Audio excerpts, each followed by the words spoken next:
నమస్తే, welcome to Liya news. కుప్పంలో ఒక మహిళను చెట్టుకు కట్టేసి కొట్టినటువంటి ఘటన రాష్ట్ర వ్యాప్తంగా సంచలనమైంది. అయితే దీనిపై ఇటు వైసీపీ అటు టీడీపీ రెండు పార్టీలు కూడా విమర్శలు చేసుకుంటూ ఉన్నాయి. ఇక ముఖ్యంగా జగన్మోహన్ రెడ్డి గారు కూడా దీనిపైన స్పందించారు. చంద్రబాబు గారి సొంత నియోజకవర్గం కుప్పంలో మహిళలకు లభిస్తున్న గౌరవం ఇదేనా అని చెప్పి ఆయన ప్రశ్నిస్తున్నారు. దీనిపైన కఠిన చర్యలు తీసుకోవాలని చెప్పి ఆయన డిమాండ్ కూడా చేశారు. మరి మరోపక్క టీడీపీ ఏమో వైసీపీకి సంబంధించినటువంటి కొంతమందే ఆవిడ చెట్టుకు గట్టేసి కొట్టారు అని అంటున్నారు. సో ఈ ఆరోపణలు ప్రత్యారోపణలో ఎవరిది నిజం ఎవరిది అబద్ధం, అసలు అక్కడ నిజంగా జరిగిందేంటి? మరి మహిళ కూడా స్పందించింది కాబట్టి ఆవిడ ఏం చెప్పింది, ఆవిడ ఏం డిమాండ్ చేస్తుంది, మరి ఆవిడతో హోంమంత్రి గారు కూడా మాట్లాడారు కాబట్టి ఆవిడకి ఎటువంటి భరోసా లభించింది, ఆవిడ అభిప్రాయం ఏంటి, అక్కడ ప్రజలు ముఖ్యంగా ఏమనుకుంటున్నారు, ఇలాంటి విషయాలన్నీ తెలుసుకుందాం. మనతో పాటు ఉన్నారు సీనియర్ జర్నలిస్ట్ సత్యమూర్తి గారు. నమస్కారం సార్. నమస్కారం అండి. సార్, కుప్పంలో ఈరోజు ఒక మహిళను చెట్టుకు కట్టేసి కొట్టినటువంటి ఘటన, దీనిపై వెంటనే ముఖ్యమంత్రి చంద్రబాబు గారు స్పందించారు. అలాగే హోంమంత్రి గారు కూడా ఫోన్ చేసి మాట్లాడారు. కానీ వైసీపీ దీనిపై రాద్ధాంతం చేయాలని చూస్తుంది. మరి జగన్మోహన్ రెడ్డి గారు మరి చంద్రబాబు గారు స్పందించారని చెప్పి ఈయన స్పందించారో లేదో తెలియదు, కానీ ఆయన కూడా ఒక ట్వీట్ పెట్టారు. గౌరవం తగ్గింది మహిళలకు అని చెప్పి ఆయన గౌరవం గురించి ఈరోజు మాట్లాడుతూ ఉన్నారు. అదే అమరావతి ఇష్యూపై ఆయన ఏం స్పందించలేదు, అది మనం కూడా చూసాము. సో ఈ ఆరోపణలు ప్రత్యారోపణలో అసలు ఆ మహిళ ఎవరు, మరి ఎవరు ఆవిడ చెట్టుకు గట్టేసుకుంటారు, అసలు అక్కడ నిజంగా ఏం జరిగింది? ఇది కుప్పం మండలం నారాయణపురం గ్రామంలో విలేజ్లో జరిగింది ఈ సంఘటన. ఒక మహిళని చెట్టుకు కట్టేసి మునెప్ప అనే ఒక వ్యక్తి కొట్టాడు. మునెప్పను అతని కుటుంబ సభ్యులు కూడా, అంటే తండ్రి, కొడుకు, తల్లి, కూతురు, అంటే మొత్తం నలుగురు కలిసి కొట్టారు. దీని తర్వాత ఇది కొట్టినట్టు తెలియంగానే వెంటనే చంద్రబాబు నాయుడు, ఆయనకి మొత్తం కుప్పంలో ఏం జరిగిన ఆయన సొంత కాన్స్టిట్యున్సీ కదా, వెంటనే ఆయనకి సమాచారం అందించారు ఈ ఇన్సిడెంట్ జరిగింది అనగానే. ఆయన వెంటనే ఫోన్ చేసి ఎస్పీకి ఫోన్ చేసి ఇమ్మీడియట్గా ఇన్సిడెంట్ ఏదో చూడండి అని చెప్తే, ఎస్పీ ఏం చెప్పాడంటే, ఆల్రెడీ మేము అతన్ని అరెస్ట్ కూడా చేసేసామండి, అంటే మహిళని చెట్టుకు కట్టేసిన వెంటనే అరెస్ట్ కూడా చేసేసామండి, వీఆర్ ఆన్ డ్యూటీ సార్ అని చెప్పి ఎస్పీ చెప్పాడు. చెప్పిన తర్వాత ఇటువంటి ఇన్సిడెంట్స్ అవి జరగకూడదు, మన గవర్నమెంట్లో మనం we don't tolerate such things అని చెప్పి సీఎం కూడా ఇన్స్ట్రక్షన్స్ ఇచ్చాడు. ఇది మొత్తం జరిగింది. ఇది జరిగిన విషయము కుప్పం నియోజకవర్గం మొత్తం తెలిసిపోయింది. ఇక్కడ ఒక చిన్న టీడీపీకి సంబంధించినటువంటి కార్యకర్తలే ఆవిడపై దాడి చేశారు. చెప్తా ఎందుకు అంటే కొంచెం టైం తీసుకున్నా కానీ కొంత వివరంగా చెబితే దాన్ని అంటే వినేవాళ్ళు అర్థం చేసుకోవడానికి వీలుగా ఉంటుంది. హడావిడిగా వెంటనే ఒక సెంటెన్స్లో తెలుగుదేశంకి ఏం సంబంధం లేదండి అని చెబితే అది తెలుగుదేశానికి సంబంధం ఉందా లేదా తెలియాలి కదా, ఆ విషయం కూడా ప్రజలకి తెలియాలి. ఇక్కడ ఏంటి అంటే వెంటనే నేను చెప్పింది ఎంతవరకు అంటే, చంద్రబాబు నాయుడు ఫోన్ చేయటం, ఎస్పీ ఆల్రెడీ యాక్షన్ తీసుకోవటం, ఆ యాక్షన్ ఏం యాక్షన్ తీసుకున్నాడో రిపోర్ట్ చేయటం, ఇదంతా అయిపోయింది కదా. వెంటనే వైఎస్ఆర్ కాంగ్రెస్ పార్టీ సోషల్ మీడియాలో దీని మీద విపరీతంగా ప్రచారం స్టార్ట్ చేసేసింది. మామూలు ప్రచారం కాదు, అసలు చంద్రబాబు నాయుడు ఏం చేస్తున్నాడు, ఈ రాష్ట్రంలో మహిళలకి భద్రత ఎక్కడ ఉంది, మహిళల్ని చెట్టు కట్టేసి కొడుతూ ఉంటే ఈ రాష్ట్ర ప్రభుత్వం ఏం చేస్తున్నది, ఇదేనా తల్లికి వందనం అని ఒక తల్లిని చెట్టు కట్టేసి పక్కన కొడుకు ఏడుస్తున్నట్టు ఏఐలో ఒక ఫోటో పెట్టి, ఆర్టిఫిషియల్ ఇంటెలిజెన్స్లో ఒక ఫోటో తయారు చేసి తల్లికి వందనం ఎట్ట కుప్పం అని చెప్పి ప్రచారం చేయటం మొదలుపెట్టారు. తల్లికి వందనం స్కీమ్కి దీనికి ఏంటి సంబంధం? పాయింట్ నెంబర్ 1, తల్లికి వందనం అంటే కుప్పంలో ఒక మహిళని చెట్టుకు కట్టేసిన సంఘటన మీద దుష్ప్రచారం ఎట్లా మొదలు పెట్టాలి, దాన్ని తల్లికి వందనానికి ఎట్లా లింక్ చేసి చెప్పాలి అన్న ఒక కుట్రపూరితమైన ఆలోచనతోటి క్యాంపెయిన్ మొదలుపెట్టారు.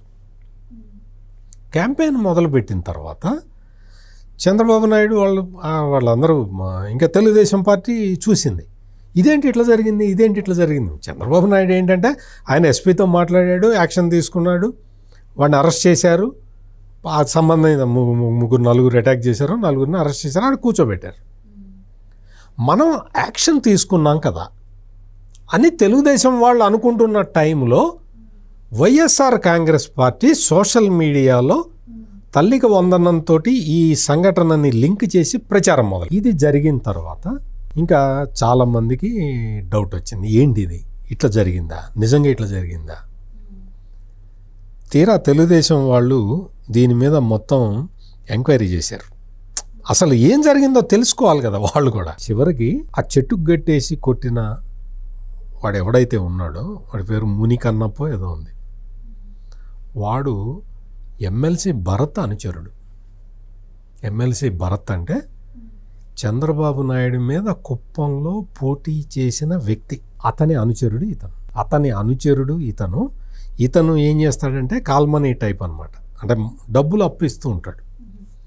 ఆ అప్పు ఇచ్చిన డబ్బుల్ని వడ్డీతో సహా వసూలు చేసుకుంటాడు. ఇది వాడి బిజినెస్. వాడు డబ్బులు వసూలు చేసుకునే క్రమంలో ఇట్లా చాలా దాడులు గీడులు వ్యవహారాలు అవన్నీ చేస్తూ ఉంటాడు. వైఎస్ఆర్ కాంగ్రెస్ పార్టీకి సంబంధించిన ఎమ్మెల్సీ భరత్ ప్రథమ అనుచరుడు ఇతను మునికన్నప్ప. ఇతన్ని ఎప్పుడైతే చంద్రబాబు నాయుడు అరెస్ట్ చేసేసాడో వైఎస్ఆర్ కాంగ్రెస్ పార్టీకి భయం పుట్టింది. ఇంక మళ్ళీ నెక్స్ట్ స్టెప్లో ఎమ్మెల్సీ భరత్ అనుచరుడు అని వచ్చేస్తుంది కదా.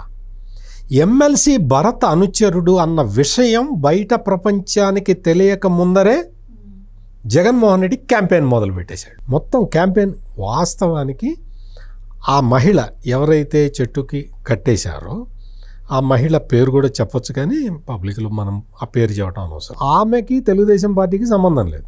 ఆమె ఈ కొట్టిన వాళ్ళందరూ కూడా వైసీపీ సంబంధించిన బ్యాచ్, వైసీపీ ఫ్యామిలీ. వాళ్ళందరూ కూడా ఫ్యామిలీ అంతా వైసీపీకి సంబంధించిన ఫ్యామిలీ. అయినా సరే చంద్రబాబు నాయుడు వాళ్ళు ఏ పార్టీ వాళ్ళని అడగలేదు, ఎస్పీ కూడా వాళ్ళు ఏ పార్టీ వాళ్ళనేది చెప్పలేదు.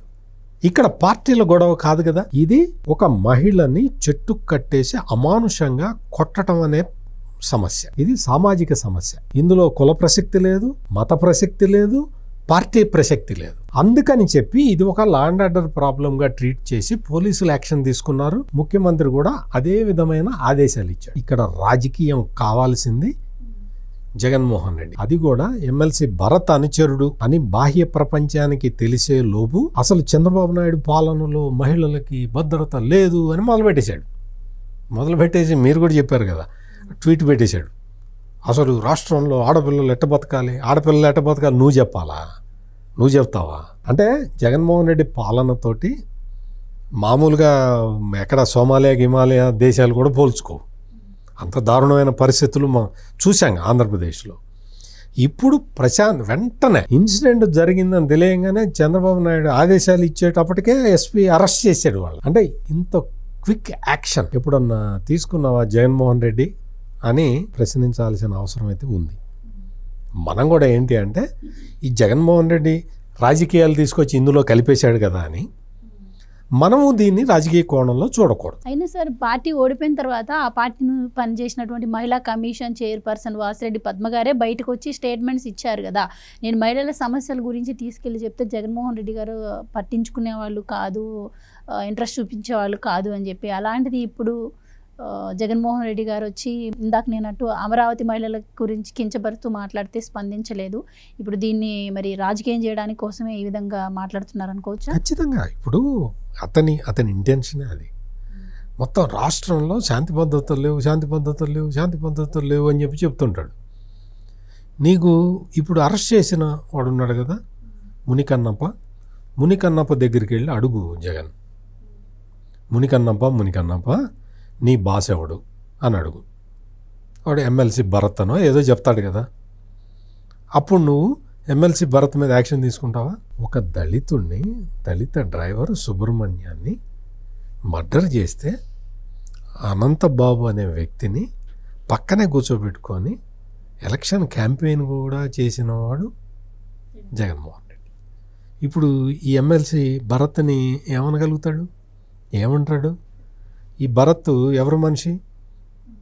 పెద్దిరెడ్డి రామచంద్రారెడ్డి, జగన్మోహన్ రెడ్డి వీళ్ళిద్దరికి సంబంధించిన మనిషి. అతన్ని కాపాడుకోవటానికి, అతని పేరు బయటికి రాకుండా చేయటానికి, దీన్ని పొలిటికల్ ఎరీనాలోకి లాగటానికి జగన్మోహన్ రెడ్డి ప్రయత్నం చేస్తున్నాడు.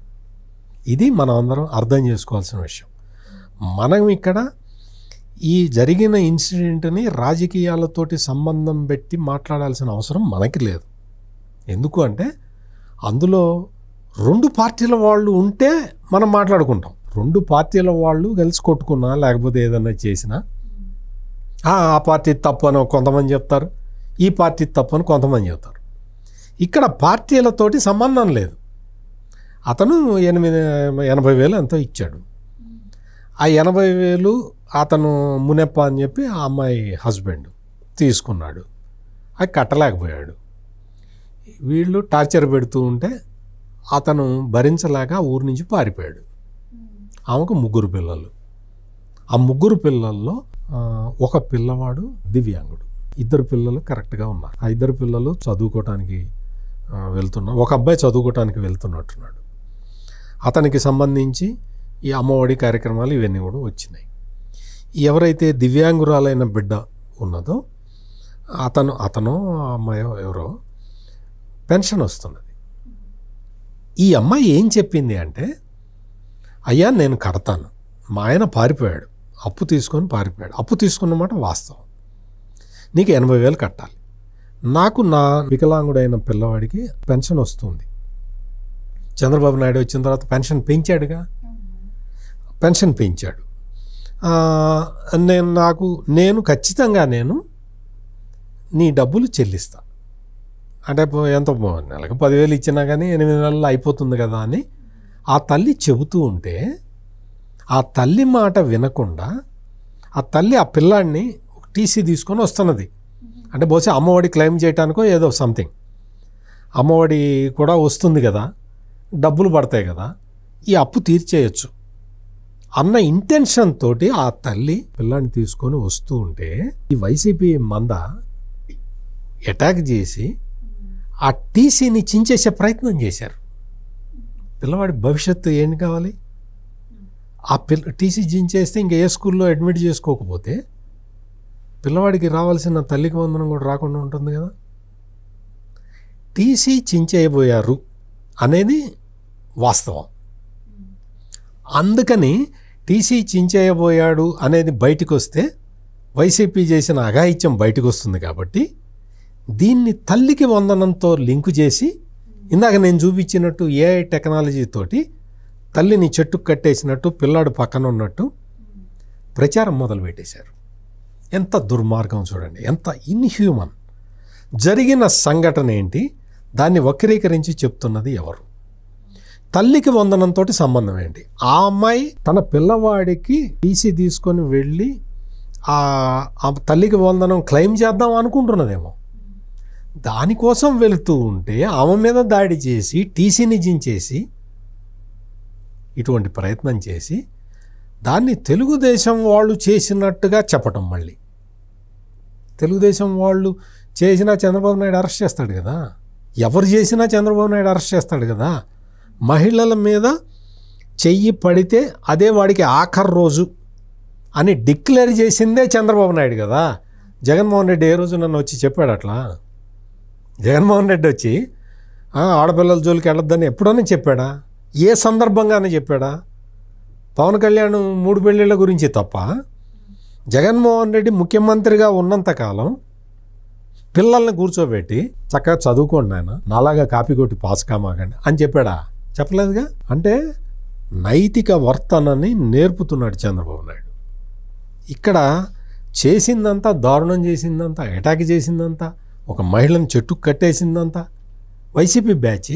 ఆ విషయాన్ని రాష్ట్ర ప్రభుత్వం కానీ పోలీసులు కానీ ఆ విషయం చెప్పకుండా వాళ్ళు జరిగిన నేరానికి శిక్ష పడేలాగా వాళ్ళు ప్లాన్ చేసుకుంటూ ఉంటే వాళ్ళు తెలుగుదేశం ఉండాలని చెప్పి రాజకీయాలు తీసుకొచ్చాడు. దాన్ని తల్లికి వందనంతో లింక్ చేసి ఇదేనా తల్లికి వందనం అంటే ఆయన పోస్టర్లు రిలీజ్ చేయడం మొదలుపెట్టాడు. ఏమి జగన్మోహన్ రెడ్డి, ఏదైనా సంఘటన జరిగితే దాని పూర్వపరాలు తెలుసుకో. ఎక్కడ ఎటువంటి నేరం జరిగినా దాని వెనక గంజాయి బ్యాచ్ ఉంటుంది. ఆ గంజాయి బ్యాచ్ విశృంఖలంగా తమ కార్యకలాపాలు నిర్వహించింది జగన్మోహన్ రెడ్డి సమయంలో. ఇప్పుడు అదే కంటిన్యూ చేస్తూ ఉన్నారు. అందుకని జగన్మోహన్ రెడ్డి ఇప్పుడు మళ్ళీ వెళ్ళి ఎవరైతే మహిళని చెట్టు కట్టేసి కొట్టాడో వైసీపీ లీడర్ కదా, వైసీపీ ఎమ్మెల్సీ భరత్ అనుచరుడు కదా, ఇప్పుడు అతను జైల్లో ఉన్నాడు. అతన్ని వెళ్ళి జగన్మోహన్ రెడ్డి పరామర్శించాలి. ఖచ్చితంగా నేరస్తుల్ని పరామర్శించడం జగన్మోహన్ రెడ్డికి అలవాటు కదా. ఇప్పుడు వెళ్ళి జైలు దగ్గరికి వెళ్ళి మునికన్నప్పని పరామర్శించరా, నీకు అండగా నేనుంటానని చెప్పిరాపో వెళ్ళి. నువ్వు చేయాల్సిందే అది. అంతే తప్ప తల్లికి వందనం స్కీముని ఈ తల్లిని లింకు చేయటం, తల్లికి వందనం క్లెయిమ్ చేసుకుందామని వెళ్తుంటే ఆపినవాడివి నువ్వు. అందుకని రాజకీయాల్లాగా ఉండాలి, క్రిమినల్స్ని క్రిమినల్స్ లాగా ట్రీట్ చేయాలి. ఈ రెండుని మిక్స్ చేసి రాజకీయం చేస్తాను అంటే జగన్మోహన్ రెడ్డి ఇది పాత జమానా కాదు, కొత్త జమానా. Right sir, thank you so much. నమస్కారం. Please subscribe to Leo News for more videos.